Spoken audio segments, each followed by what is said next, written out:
quando aquele homem abusou de mim sexualmente, eu cheguei na minha casa chorando. Eu quis compartilhar com meu pai a minha dor. Meu pai estava bêbado, deitado no sofá. Cadê o meu pai? Cadê o meu amigo?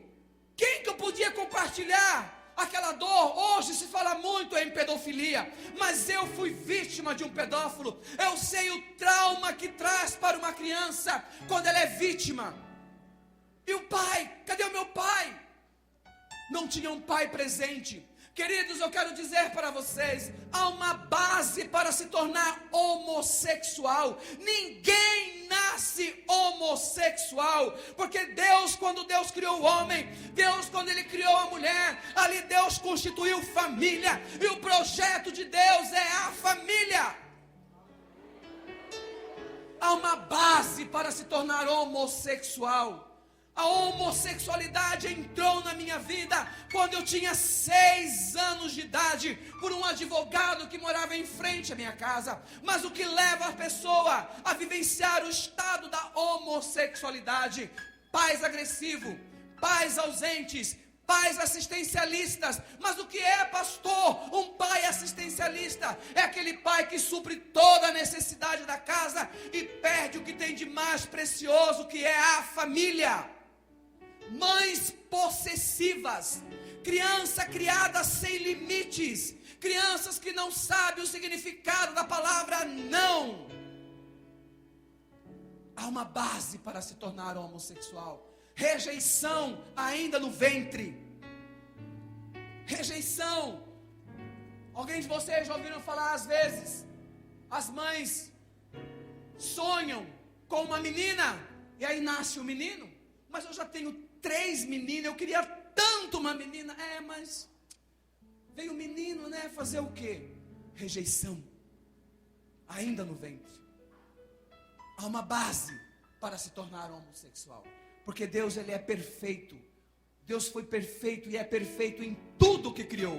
Será que Deus ia errar, ia falhar justamente no homem, que é a sua imagem e semelhança, queridos? Não, de forma alguma. Mas nós não sabíamos. Eu não sabia, e eu fui crescendo, aquela criança cada vez mais revoltada. Eu fui crescendo, aquela criança cada vez mais rebelde. Eu lembro uma vez, uma cena que aconteceu comigo na sala de aula. Eu briguei com um coleguinha meu, e aquele coleguinha meu disse assim para mim: lá fora eu vou te pegar. Eu fiquei uma semana, chegando mais cedo e saindo mais tarde, com medo daquele coleguinha meu. Logo se passaram-se alguns dias, aconteceu a mesma coisa com esse coleguinha com outro menino. No outro dia de manhã, esse menino estava na sala de aula com o pai dele, segurando na mão dele. E esse pai disse assim: professor, o meu filho ontem falou para mim que um coleguinha dele queria bater nele. Eu estou aqui nesta manhã para dizer para a senhora e para dizer para o coleguinha do meu filho que o meu filho tem um pai. Eu tinha mais ou menos 8 para 9 anos. Aquilo marcou a minha vida. Aquilo marcou a minha história. Porque tinha acontecido alguns dias comigo e eu não pude falar o mesmo para o meu pai. É por isso que Deus tem nos levado para esse Brasil todo para dizer aos pais quais são as memórias que nós, pais, temos implantado na mente e no coração dos nossos filhos. Quais são as memórias que nós temos semeado no coração dos nossos filhos?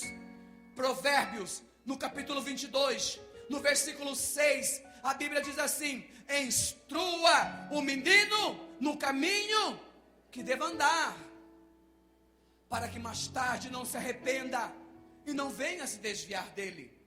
Instruir, ensinar, ler, mostrar, explicar. A Bíblia não diz assim: olha, cria seu filho na igreja. Não é isso não. Eu já atendi vários filhos de líderes que estão vivenciando a homossexualidade. Em Goiás, eu atendi um rapaz, filho de um pastor, que estava vivenciando a homossexualidade.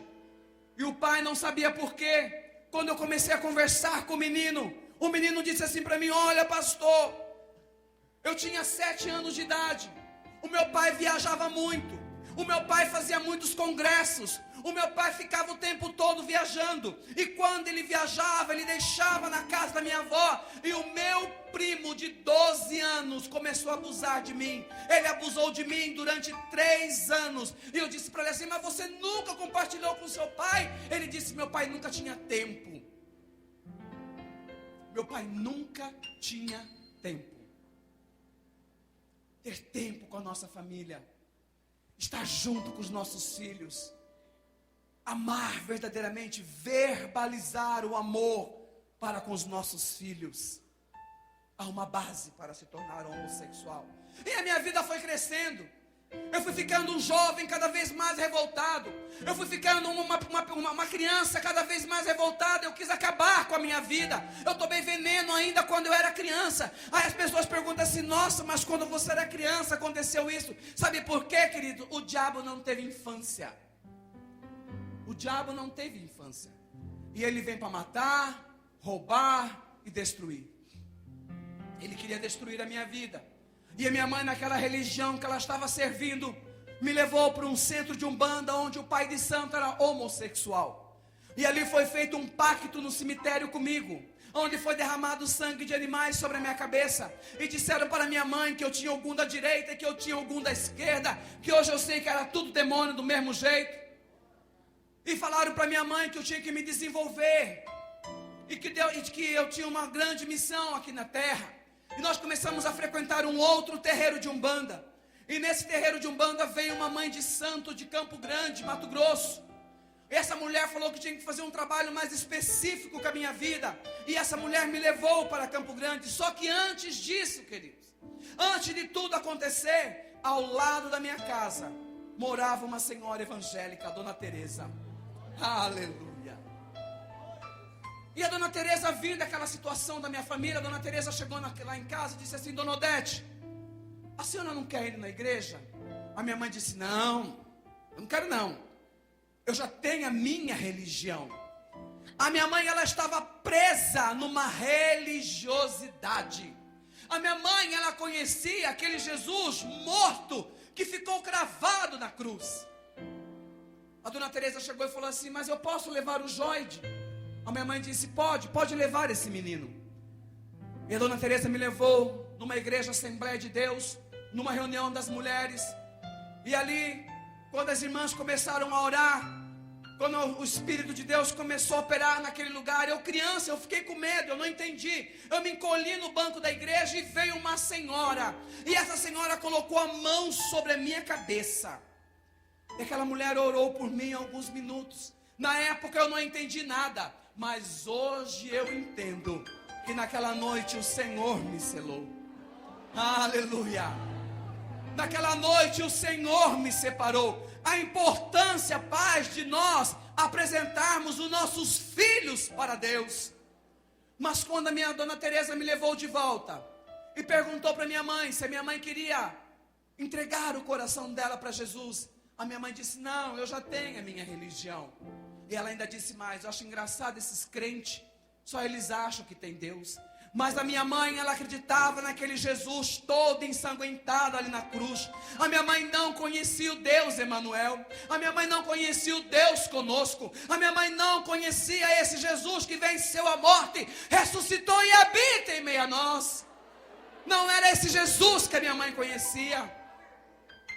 Depois disso, eu passei por esses trabalhos, fui para Campo Grande, Mato Grosso, onde lá a chefe do terreiro era uma mãe de santo lésbica. Depois de algum tempo que eu estava lá, o diabo quis ceifar a minha vida. Eles me amarraram no tronco, no meio do terreiro, e começaram a me torturar. Eu não entendia por quê. Eu estava sendo torturado a noite toda. Eu fui torturado a noite toda por os demônios. Eles iam fazer um ritual de magia negra comigo.